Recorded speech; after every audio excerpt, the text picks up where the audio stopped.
성경 말씀 우리 같이 보도록 하겠습니다. 고린도후서 1장 1절에서 11절입니다. 고린도후서 1장 3절에서 11절입니다. 저와 여러분이 교독하는데요. 11절 말씀은 함께 합독하도록 하겠습니다.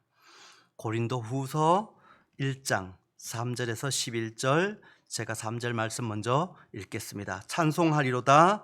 그는 우리 주 예수 그리스도의 하나님이시요 자비의 아버지시요 모든 위로의 하나님이시며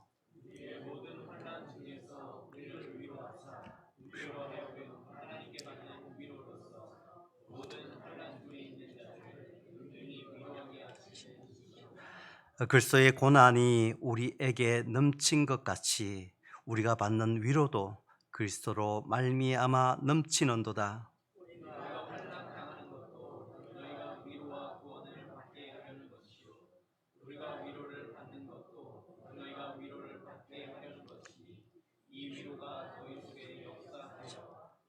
받는 것 같은 고난을 너희를 위한 우리의 소망이 견고함은 너희가 고난에 참여하는 자가 된 것 같이 위로에도 그러할 줄을 알미라.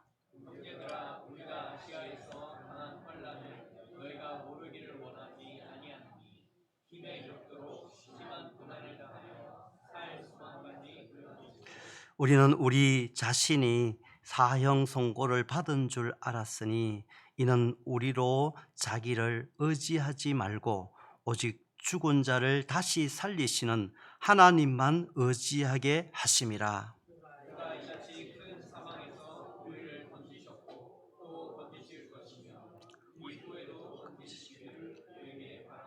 같이 읽겠습니다. 너희도 우리를 위하여 간구함으로 도우라. 이는 우리가 많은 사람의 기도로 얻은 은사로 말미암아 많은 사람이 우리를 위하여 감사하게 하려 함이라. 아멘. 주님이 우리에게 주신 말씀으로 받습니다. 아멘. 우리가 살면서 즐겁고 기쁘고 또 웃음 나는 그런 일들만 있으면 얼마나 좋겠어요. 그런데 우리가 살다 보면은 때때로 아파하고 괴로워하고 또 고통당하는 그런 일들도 우리 속에 왕왕 일어나는 것들을 보게 됩니다.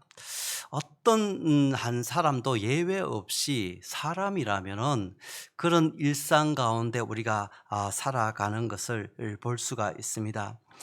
이런 고난과 고통과 또 아픔이 찾아올 때 어떤 사람은 하나님을 더 찾고 알지도 못했던 하나님을 찾는 기회가 되고 그 하나님을 믿고 나오는 그런 통로가 될 때도 있고, 또 어떤 사람은 그동안 신앙생활 한다고 했는데 그조차도 버리고 떠나는 그런 아픈 이야기들도 들릴 때가 있습니다.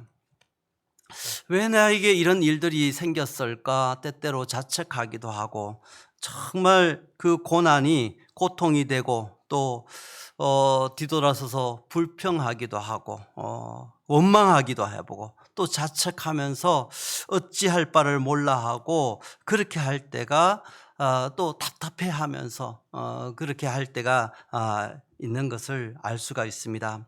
이런 일은 보통 개인적이고 또 현실적인 일이다 보니까 사람이 위로하는 위로가 되지 않을 때가 참 많구나 하는 것을 생각해 보게 됩니다.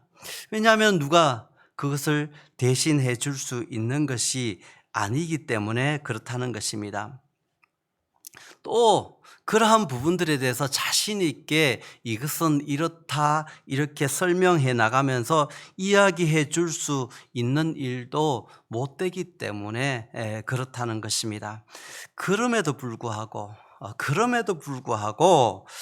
이럴 때일수록 하나님을 조금이라도 우리가 경험한 그리스도인이라면은 정신을 차리고 깨어 있어야 하는 것이 마땅하리라고 생각합니다. 왜냐하면은 우리가 익히 알다시피 우리의 원수 마귀가 우는 사자처럼 산길차를 찾아 두루 다니고 있기 때문에 그렇다는 것입니다.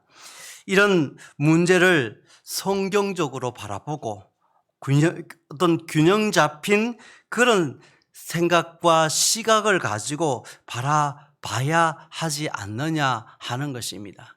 그런데 그것은 원론적인 이야기잖아요. 현실 속에서 다가왔을 때 아이 목사님 이게 가능한 일입니까? 지금 내 앞에 캄캄하고 답답하고 어찌할 바를 몰라 하는데 그 이야기가 내 속에 적용된다는 말입니까? 이렇게 반문할 수 있는 이야기가 아니겠습니까? 당신은 당신의 일이 아니기 때문에 그렇게 이야기할 수 있지 않느냐 이렇게 이야기할 수도 있지만은 그렇지 않으면은 이 말씀 속에 우리가 다시 한번 성경적인 시각과 하나님이 그 일을 통해서 역사하시는 말씀을 받지 않으면 그러면 뭐 할 거예요? 그냥 남들처럼 그냥 소주 까놔놓고 그렇게 뒤로 그렇게 땡깡 부리듯이 그렇게 세월을 허송할 수 있는 것엔 그 일들 앞에는 아무것도 우리의 속에 남는 것이 없기 때문에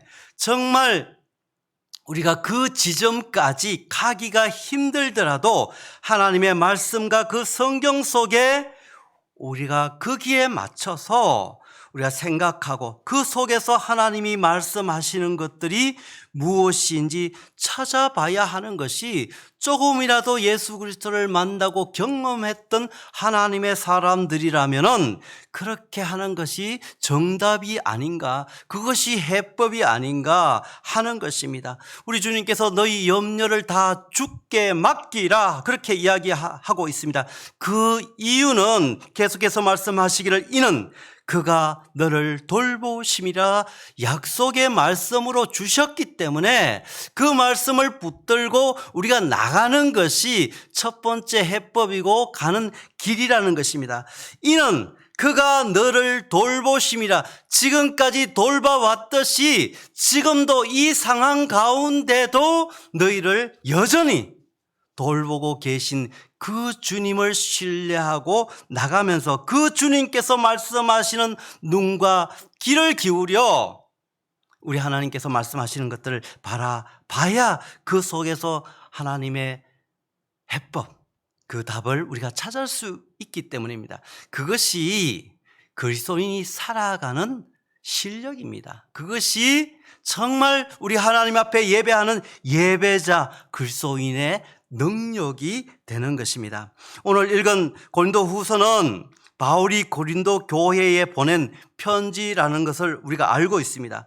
바울이 3차 전도 여행 중에 빌립보 교회에서 이 고린도 교회에 보낸 편지 중에 하나인데 이 편지를 보면은 상당히 바울의 어떤 개인적인 것 그리고 감정적인 것 이런 부분들을 여과 없이 써서 보냈구나 하는 것을 이 고린도 후서를 통해서 보게 되는데 어떤 그런 추상적인 또 어떤 그 고도의 어떤 신학적인 그런 내용도 아니고 또 그렇다고 이 신앙적인 어떤 그런 부분들을 굳건하게 그것을 이야기하고 도전하고 그런 내용도 아니라는 것을 볼 수가 있습니다. 어떤 교리적인 그런 이야기를 담고 있는 것보다도 바울의 인간적인 현 상황과 관계 속에서 그 모습을 그대로 보여주고 있기 때문에 이 고린도 후서 편지를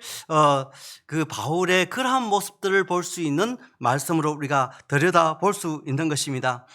때로는 바울이 위기와 그 절망 속에 빠져서 정말 신음하고 있는 그런 모습도 이 말씀 속에 기록하였을 뿐만 아니라 또 때때로는 정말 희망차고 그 한의에 찬 그런 바울의 마음의 상태를 이 고린도 후서를 통해서 고린도 교회와 성도들에게 전해졌음을 이 말씀을 통해서 우리가 볼 수가 있는 것입니다. 또 이 고린도 후서 2장 우리가 읽지는 않았지만 4절을 보면 이 편지는 바울이 눈물로 쓴 편지라고 그렇게 이야기하고 있습니다. 왜냐하면은 그 이유를 적고 있는데 바울이 마음에 큰 눌림과 걱정이 있었기 때문에 그렇다는 것입니다. 또 1장 우리 8절 9절 말씀 우리가 봤듯이 아시아에서 당한 큰 환난, 그것 때문에 상태가 바울과 그 일행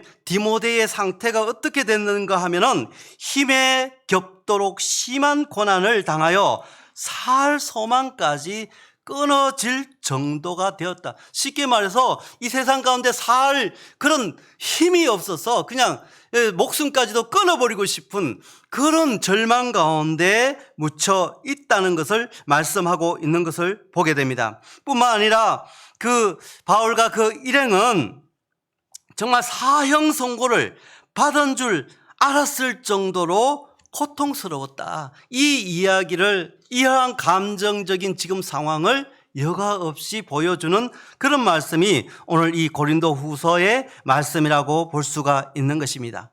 아시아에서 당한 그 환난이 뭔가 그것에 대해서 구체적으로 이 고린도 후서 속에 말씀하고 있지 않지만은 이 편지를 보면 보면 이렇게 시작하잖아요. 앞에서 1절, 2절, 3절까지 그냥 의례적인 그런 인사를 통해서 문안을 하고 그리고 곧바로 첫 마디가 하는 이야기가 찬송하리로다. 하나님을 찬양하는 말씀으로 이야기합니다. 왜 찬송을 하느냐 하는 것을 계속적으로 3절, 4절 말씀 가운데 이야기하는데 그는 우리 주 예수 그리스도의 하나님이시요 자비의 아버지시요 모든 위로의 하나님이시며 계속해서 4절에 우리의 모든 환난 중에서 우리를 위하여 우리로 하여금 하나님께 받는 위로로서 모든 환난 중에 있는 자들을 능히 위로하게 하시는 이시로다. 이 오늘 읽은 3절부터 11절 말씀 속에 위로하심의 하나님의 그 위로라는 단어가 한글로 헤아려도 10번이나 나오는 그런 말씀 속에서 이게 무슨 말인가 3절 4절을 읽었는데 이러한 환난 중에 고통 중에 있는 바울과 그 일행임에도 불구하고 제일 먼저 인사와 함께 나오는 이야기는 찬송하리로다. 하나님을 찬송함으로 나오는데 그 이유를 적고 있습니다. 3가지입니다. 그 뭐라고 이야기하는가 하면은 정말 아시아에서 당한 환난 때문에 힘에 겹도록 정말 심한 고난을 당하는 그래서 살 소망이 끊어질 정도의 아픔과 고통을 당하고 자기가 사형 선고를 받았는 줄 알 정도로 고통 속에 있음에도 불구하고 이런 고통 가운데서 바울이 이렇게 찬양하는 것은 그들이 믿는 우리가 믿는 하나님이 어떤 분인가 하는 것을 알았기 때문에 먼저 찬송하는데 3가지라고 이야기했습니다. 뭐라고 이야기합니까? 3절 4절 속에 나와 있는 이야기입니다. 제가 정리해 보면은 자비의 아버지이기 때문에 그렇다는 거예요. 우리가 믿는 하나님이 자비의 아버지다. 그리고 계속해서 그는 모든 위로의 하나님이시기 때문에 그 하나님을 찬송하는 것입니다. 또 한 가지 4절 말씀 속에 장하게 이야기했는데 요약하면 그런 내용입니다. 우리가 환난 가운데 하나님으로부터 위로를 받았어요. 그리고 우리가 하나님께로 받은 그 위로로 모든 환난 중에 있는 자들을 위로하게 하시는 하나님이기 때문에 그 하나님을 내가 찬송하리라 바울은 노래하고 찬송하고 있는 것을 볼 수가 있는 것입니다. 우리가 믿는 하나님이 어떤 하나님이냐? 여러분들은 어떤 하나님으로 지금 만나고 있습니까? 믿고 있습니까? 예배하고 있습니까? 여러분이 믿고 여러분이 찬송하고 예배하는 하나님은 여러분과 여러 은밀한 관계 속에서 여러분 누구도 알지 못하는 그 고난과 고통과 그 환난 가운데 여전히 돌보시고 그를 위로하시고 찾아가시는 그 하나님임을 여기서 분명하게 이 바울의 입술을 통하여서 그를 통하여서 고백하고 있는 것을 볼 수 있는 것입니다. 오늘 이 말씀에 읽은 그 말씀의 키워드라고 할 수 있는 것은 하나님의 자비와 위로입니다. 이 자비는 여러분 인자하신 하나님의 마음이고 성품입니다. 하나님의 캐릭터가 뭐냐? 하나님의 특징이 뭐냐? 자비하신 하나님. 그 자비하신 하나님, 나를 긍휼히 여기시고 불쌍히 여기시고 그리고 어제나 오늘이나 영원토록 변치 않을 하시는 그 자비의 하나님. 이게 키워드 하나.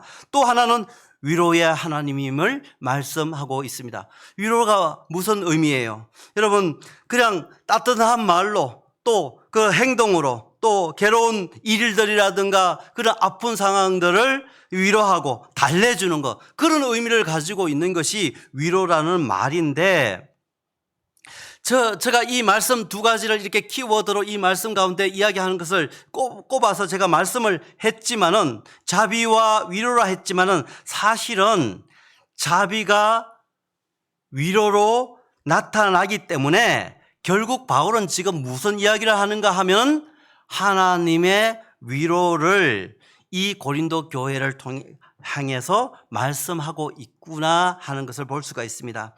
자비는 하나님의 성품이라 그랬어요. 하나님의 내적인 그런 속성을 말하는데, 그 하나님의 성품, 그 내적인 자비의 그 속성이 바깥으로 외형적으로 드러나는 형태가 뭐냐? 그것이 위로하심이라는 것입니다. 이거는 위로함은 정신적으로 심리적으로 그런 위로와 좋은 말과 격려와 이런 위로가 아니라 그 환난과 고통과 그 고난 가운데 그것을 건져서 올려서 그것을 해결해 나가는 거기까지 포함해서 이야기하는 하나님의 위로를 이야기하는 것입니다. 우리가 말하는 위로는 그냥 거칠게밖에 될 수가 없어요. 제가 종종 그렇게 이야기하는데, 제 인생 가운데서 정말 어린 생명들, 청년들을 잃었을 때가 가장 가슴 아픈 그런 현장, 그런 삶들을 봐왔습니다. 제가 함께 정말 섬기며 교회 공동체로 섬겼던 그 목사님 가족의 아들을 잃었을 때 그 가정을 찾아갔지만 정작 무슨 말로 어떤 이야기로 15살 먹은 그 아들을 교통사고로 보내는 그 가정의 이야기, 그 속에서 무슨 말로 그에게 위로가 될 수가 있겠습니까? 이제 2살, 3살 남짓밖에 안 됐는데 그 병명도 모르는 그 어린 딸을 보내야 했던 그 선교사님, 그 가정 속의 그 고통과 그 아픔, 그냥 이가 부서질 정도로 그 악물어서 온 입이 헐어서 피가 날 그 어린 2-3살, 무슨 죄가 있기 때문에 그 어린 딸들을 그렇게 데려가야만 했는가에 대해서 가슴 치며 아파하는 그 속에 그 가정을 어떻게 내가 위로할 수 있겠느냐 하는 것입니다. 그런데 그 모든 것에 위로 되신 하나님은 여전히 어제나 오늘이나 영원토록 동일하게 돌보시고 함께 그 자리에 함께 하고 있다는 것을 우리에게 거듭해서 말씀하고 있는 것입니다. 하나님의 자비, 하나님의 긍휼하심, 하나님께서 우리 인생을 불쌍히 여기시는 그 근본적인 그 캐릭터 성품을 통하여서 하나님의 위로는 그 어떤 것과도 비교할 수 없는 위로다 하는 것을 오늘 이 바울의 입술을 통해서 고린도 교회에 전달하고 있는 것을 볼 수가 있습니다. 여러분, 성령 하나님의 그 특징은 보혜사입니다. 돌보시는, 도와주시는 그런 성령님의 특징이 있습니다. 그것과 함께 성령님의 그 특징 캐릭터는 위로의 성령님이십니다. 그렇기 때문에 그 하나님의 위로하심은 우리가 생각지 못한 그 마음과 그 삶의 영역 속에 늘 함께 하시며 그를 위로하시며 격려하시며 세우시는 그 하나님으로 오늘 이 고린도 교회를 통해서 바울은 외치고 있지만은 오늘날 저와 여러분 속에서도 위로의 하나님으로 여러분과 함께 동행하고 있음을 여러분들이 잊지 말았으면 좋겠습니다. 어려움을 당하고 환난을 당하면은 사실 이것을 잊어버릴 때가 너무나 많습니다. 그러다 보니까 경황이 없다 보니까 사람의 방법과 생각을 가지고 우리가 접근하기 쉬운데 사람의 위로가 그렇게 도움이 되지를 않는다는 거죠. 우리 하나님 앞에 우리가 먼저 무릎 꿇고 성경 하나님께서 말씀하시는 그 하나님이 이것을 통해서 우리에게 가르치시고 말씀하시고자 하는 것이 무엇인지, 그것을 통해서 하나님께서 나를 어떻게 이끄시고 성장시키시고 훈련시키시고 만들어 가실 그 하나님을 바라본다면 그것을 통해서 하나님께서 내 인생을 어떻게 이끌어 나가실까 우리가 기대하게 되고 소망하게 된다는 것을 우리가 생각하게 됩니다. 로마서 8장 38절을 보면은 바울은 자기가 환난 가운데도 붙드시고 강하게 하시는 그 하나님을 체험하고 간증합니다. 뭐라고 이야기합니까? 여러분 혹시 기억하는 분들 있으시면은 로마서 8장 35절에 이렇게 이야기합니다. 누가 우리를 그리스도의 사랑에서 끊으리요? 환난이나 공고냐 박해냐 기근이냐 적신이냐 위험이냐 칼이랴.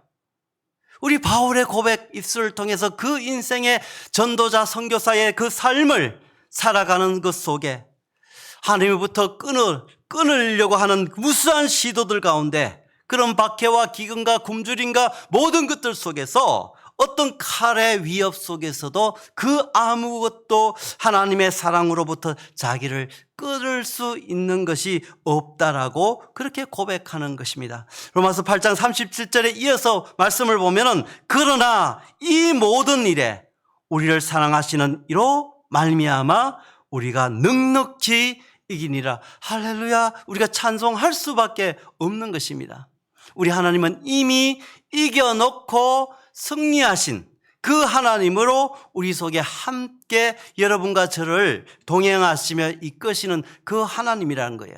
혹여 지금 현재 나의 걸음이 어렵고 텁텁하고 정말 내 마음속에 내가 원치 않은 그 걸음을 걷는다 할지라도 결국 우리의 인생을 통하여서 그 일들을 통해서 그 레슨을 통하여서 그 교과목을 통해 가지고 하나님께서 나를 가르치시고 세우시고 그리고 오늘 로마서 8장 37절에 그러한 하나님의 약속의 말씀처럼 넉넉히 우리를 이기게 하시는 그 하나님을 만나는 은혜가 우리와 여러분 속에 같이 있었으면 좋겠습니다. 계속해서 로마서 8장 28절 말씀은 우리가 잘 알고 있잖아요. 우리가 알거니와 하나님을 사랑하는 자, 곧 그때로 부르심을 입은 자들에게는 모든 것이 합력하여 선을 이루니라. 이 말씀을 여러분과 제가 붙들고 있다면 멀리 그 하나님이 내 인생을 통해서 디자인하시고 보여주시는 그 하나님을 우리가 만나고 고백하고 그 하나님을 찬송하는 자리로 나가는 것이 그리스도인의 실력이고 능력이다.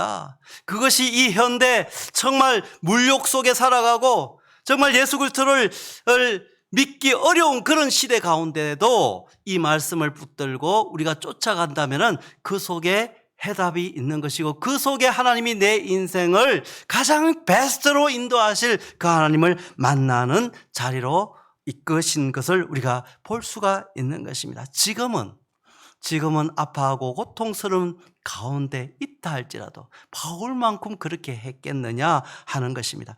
바울이 아시아에서 당한 환난이 뭐냐 그것을 구체적으로 우리는 알지 못하지만은 바울의 인생 가운데서 고린도후서 11장 23절부터 24절 28절까지 이어지는 그 말씀 속에서 그가 당했던 고통들을 바라보면은 제가 한번 적어보니까 정말 수고를 넘치도록 하고 옥에 갇히기도 하고 매를 수없이 맞고 여러 번 죽을 뻔하고 유대인들에게 40의 감한 매를 5번이나 맞았고 돌에 3번이나 태장으로 또 바다에 가면 주야로 바다에서 또 산에서 그래서 강에서 그리고 강도의 위험과 또 동족의 위험과 이방인의 위험과 시대적인 위험과 광야의 위험과 그 인생 가운데서 예수 그리스도의 그 복음의 그 삶의 현장 속에 살아가는데, 이 사람이, 이 바울 사도가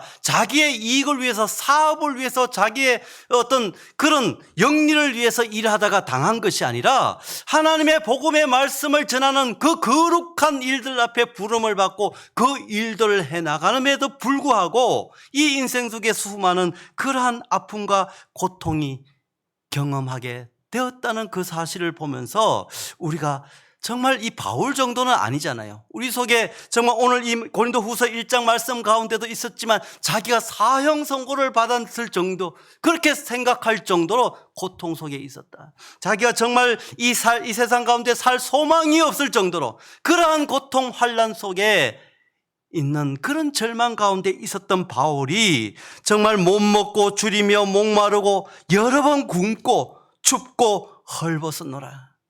이게 우리가 생각하는 대사도 바울, 우리 신약 성경의 13권이라는 그런 글을 통해서 성경이 되게 하신 그것을 남겼던 그 대사도의 고백이라고 보기에는 너무나 매치되지 않은 그런 이야기지 않습니까? 그런 사도임에도 불구하고 그러한 고난과 환난 속에서 하나님을 찬송하는 그 은혜 가운데로 나온 그 은혜의 증거, 간정들을 이 말씀 속에서 우리가 바라보고 찾을 수 있느냐 하는 것입니다. 여전히 바울이 이 고린도후서 11장 28절 보면은 이런 이야기를 합니다. 이 외에 이런 고사하고 뭐라고 이야기하는 거면 아직도 날마다 내 속에 눌리는 일이 있다.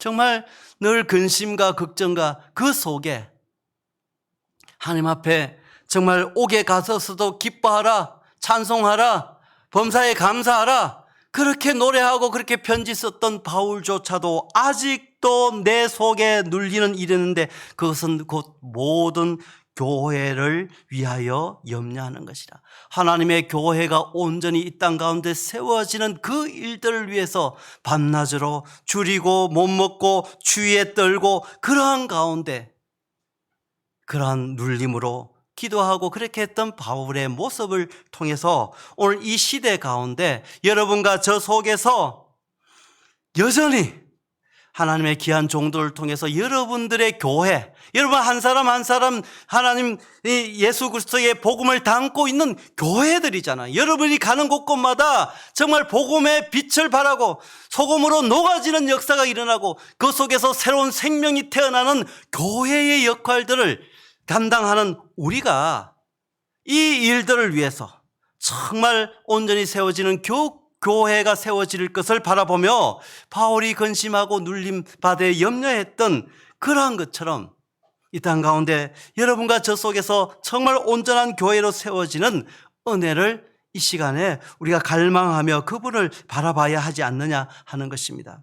우리 사랑하는 우리 동북교회 가족 성도 여러분, 대사도라 하는 이 바울은 걱정도 없고 정말 염려도 없을 것 같은 그런 모습을 우리가 생각할 수가 있는데, 오늘 고린도후서 말씀을 통해 봤을 때 그가 어떤 생각을 하고 어떤 고통과 어떤 환난 속에서 살아왔는지를 바라봅니다. 물론 자연적으로 우리의 삶의 그 터 위에서 우리를 위해서 살다가 만나는 그 고통이 아니라 이 바울 사도와 고린도 교회의 성도들은 하나님의 복음의 그 일들 앞에서 아파하며 고통당하며 서로 힘겨워하였던 그런 일들이지만은 아무튼 우리의 인생 가운데 주어지는 그 환난과 그 아픔들을 어떻게 그것을 처리하고 나가느냐에 따라서 우리의 믿음의 그 여정들이 승리하느냐 아니면 돌아가느냐 하는 그 기로에 있지 않느냐 하는 것입니다.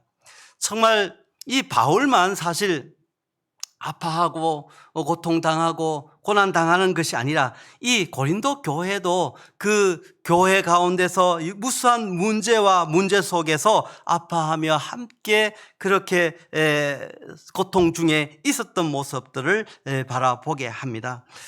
그런데 이 이 바울과 고린도 교회의 이러한 모습을 보면서 여기서 우리가 중요한 것은 우리 그리스도인들이 어떠한 고통을 당하든지 하나님께서는 언제나 자비와 사랑으로 위로의 그런 하나님으로 여러분과 함께 하시는 분임을 우리가 잊지 말아야 하지 않느냐 하는 것입니다. 왜냐하면 5절 말씀에 이렇게 말씀하고 있습니다. 그리스도의 고난이 우리에게 넘친 것 같이 우리가 받는 위로도 그리스도로 말미암아 넘치는 일이 될 것이다 라고 말씀해 주고 있기 때문입니다. 여러분, 우리 속에 정말 때때로 내가 생각지 못하고 원하지 못했던 그런 아픔이 내 속에 지나간다 할지라도 그것을 통해서 우리가 온전히 하나님 아버지 앞에 나와 그것을 올려드릴 때 그것을 통해서 더 많은 위로와 감사가 넘쳐나는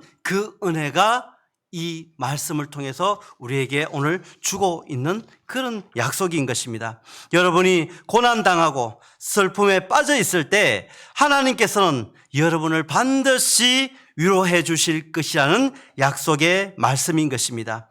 자비의 아버지 그리고 위로의 하나님을 바라보며 그 위로의 하나님을 만나는 은혜가 이 말씀을 읽으면서 저희들이 함께 나의 하나님으로 고백하며 간증하며 나가는 저와 여러분이 되시기를 바랍니다. 그렇다면 왜 이런 고난을 아픔을 주셨을까? 그 이야기를 오늘 9절 말씀 속에 이야기하고 있는데 여러분 성경을 펼쳐져 있다면 한번 같이 읽어봤으면 좋겠습니다. 한번 같이 읽겠습니다. 우리는 우리 자신이 사형 선고를 받은 줄 알았으니 이는 우리로 자기를 의지하지 말고 오직 죽은 자를 다시 살리신 하나님만 의지하게 하심이라. 하나님의 관심은 여기에 있는 거예요. 하나님의 관심은. 앞에서도 말씀드렸듯이만 긴 인생의 여정 가운데 가장 키포인트가 되는 그 인생의 가장 키포인트가 되는 것은 내 자신, 나의 자아, 나의 경험, 나의 철학이 아니라 죽은 자를 살리신 그 하나님을 믿는 그 하나님을 믿고 나가는 그 일들 앞에 너가 나오기를 바라는 그 일들 앞에 있기 때문에 때때로 너희 술 속에 환난을 주고 공고를 주고 아픔을 주고 고통을 통해서라도 그러한 레슨을 통해서라도 너희가 온전한 하나님의 자녀로 설 것을 바라고 있기 때문에 이것을 이해하고 이것을 깨닫고 이 하나님을 만나면 되는 거예요. 그러면 어떠한 값어치도 어떠한 우리가 보낸 그 값을 치른 것들도 이것을 우리가 깨닫고 얻었다면은 더 이상 어떤 그것이 아깝지 않은 것입니다. 정말 그 인생 속에서 나를 의지하지 않고 나의 어떤 주변의 환경을 의지 않고 사람을 의지 않고 하나님을 의지하고 살아가는 그 길이 내 인생의 성공의 비결이란 것을 우리가 깨닫고 그렇게 우리가 확고하게 믿고 나가는 그거 하나 붙들면은 어떤 돈으로도 살 수 없는 것이 바로 오늘 9절 말씀 속에 주시는 그 이유가 되는 것입니다. 왜 내 속에 이 고통을 주셨습니까? 왜 나만 겪는 고난이라고 이야기합니까? 하나님께서는 그 일을 통하여서 하나님의 온전한 제자로 세우신 그것이 나의 실수든 아니면 하나님께서 주시는 훈련이든 어떠하든지 간에 그것은 우리가 판단할 수 없는 거잖아요. 그 하라한 일들 속에 그러한 성경적인 하나님이 주시는 시각과 그 마음 안목을 가지고 이것을 붙든다면 그 인생 속에 길게 결국에는 승리하실 그 하나님은 내 인생을 통해서 하나님의 나라와 의를 구하는 그 일들을 익혀가실 그 하나님을 만나게 하시는 그러므로 그 통로로 오늘 우리를 그렇게 훈련시키고 단련 후에 점검같이 나오는 길을 만들어 가신다는 것입니다. 하나님의 위로하심이 우리 속에 함께 하실 뿐만 아니라 그 하나님을 붙들고 의지하며 정말 죽은 자를 그 무덤 가운데서 살리신 그 하나님을 믿고 나가는 은혜가 우리 가운데 있었으면 좋겠습니다. 우리 자신을 의지하지 말고 하나님을 의지해야 된다는 거, 그 사실 우리가 알고 있잖아요. 그럼에도 불구하고 순간순간 우리의 삶의 걸음을 보면은 그 발걸음, 우리의 그 집중하고 있는 그 눈을 보면은 우리의 생각이 어디에 머물고 있는지, 우리의 발걸음이 어디에 있는지, 나의 보물이 어디에 있는지 우리가 그것을 보면은 우리가 지금 어디에 중점을 두고 살아가는지, 무엇을 의지하고 살고 있는지를 우리가 보지 않겠느냐 하는 것입니다. 우리가 의지할 하나님은 죽은 자를 다시 살리신 하나님, 우리가 믿는 하나님은 그런 하나님이에요. 그런 하나님이기 때문에 이것은 세상 나가서 외치는 그런 자랑거리가 되는 그런 하나님이라는 것입니다. 뭐 세상 사람들은 교회가 어떻고 저떻고 하지만은 그들이 몰라서 그렇지, 우리가 믿는 하나님이 우리가 잘못해서 때때로 하나님을 욕먹이는 그런 일들도 있지만은 정말 왕 중의 왕이요 신 중의 신이요 창조주 그 하나님을 우리가 만나고 그 하나님을 찬송하는 저와 여러분이 되시기를 주님의 이름으로 축원합니다. 오늘 이 아침 이 저녁에 지금 이 말씀 가운데 우리 예수님을 다시 살리신 그 하나님은 우리의 사망의 음침한 골짜기를 지날지라도, 그 걸음을 갈지라도 우리에게 새로운 생명을 주시는 그런 하나님입니다. 우리의 사형 선고를 받은 것 같은 그런 고통과 그런 아픔 속에 있다 할지라도 하나님께서는 그것을 들어 새로운 소망으로 이끄시는 그런 하나님을 오늘 바울 사도의 입술을 통해서, 편지를 통해서 우리가 보았습니다. 오늘 이 저녁에 우리가 함께 생각하는 것은, 하나님, 우리의 삶 가운데 어떻게 보면 태어나서 정말 고난 가운데, 고통 가운데, 우리가 근심 걱정 가운데 그렇게 살다가 지나도록 그렇게 우리를 이 땅에 부르셨습니까? 그것은 하나님께서 우리를 부르신 목적과 하나님이 우리를 계획한, 인생을 계획한 그런 계획과는 다른 것입니다. 우리가 이 사단의 우는 사자 마귀의 우리의 인생을 송두리째 뺏겨서 이 악한 세대 가운데, 시대 가운데 우리가 세월을 아끼는 그런 은혜가, 그런 지혜가 우리 속에 있었으면 좋겠습니다. 세월을 아끼라는 것은 그 주어진 시간들을, 내 속에 그것들을 허비하지 말라는 거예요. 내 속에서 주신 사명, 나를 부르셨으면, 소명자로 부르셨으면 내게 주신 사명이 있는데, 여러분 각자 속에 하나님이 주신 사명이 무엇이냐 하는 것을 이러한 삶의 여정 속에 발견하는 은혜가 저와 여러분 속에 있기를 원합니다. 죽은 자를 살리시는 하나님, 우리에게 새로운 생명과 새로운 소망을 불어 넣어주시는 그 하나님, 그 위로의 하나님을 여러분이 의지하고 그 하나님을 붙들고 이 험한 세상 정말 주님 앞에 늘 승리하며 찬송하며 때를 어떤지 우리 주님을 증거하며 살아가는 저와 여러분이 되시기를 주님의 이름으로 축원합니다. 같이 기도하겠습니다. 하나님 아버지, 고맙고 감사합니다. 부족한 종입니다. 마른 막대기와 같습니다. 그럼에도 불구하고 하나님이 정말 꼭 필요한 말씀만 말씀하여 주시고 가슴판에 박히게 하시고 우리의 삶이 살아가는 주님의 영양분이 될 수 있도록 축복하여 주시옵소서. 이 저녁에 위로자 되시며 우리의 구원자 되시며 방패 되신 하나님을 찬송합니다. 우리 주님 예수님 이름으로 기도드립니다. 아멘.